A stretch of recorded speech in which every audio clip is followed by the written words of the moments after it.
في سوريا وأيضا في السويد يبذل جهد كبير من أجل كرة القدم أكثر مني.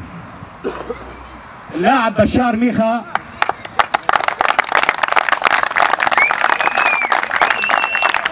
حاز على 4 بطولات كأس الجمهورية مع فريق نادي الفتوة، يعني أخذوا الكأس 4 مرات، 4 بطولات، وفاز بالدوري العام مرتين، يعني أخذ بشار 6 كؤوس على مستوى القطر. برافو بشار.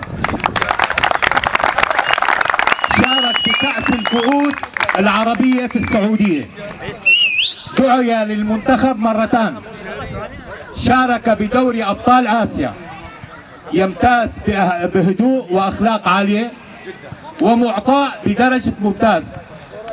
نيال استكلستونا والأنقدمر على هذا الشاب الرائع. تفضل.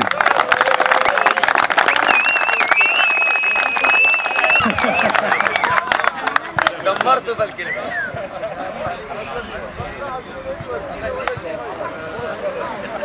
عليك يا بشار.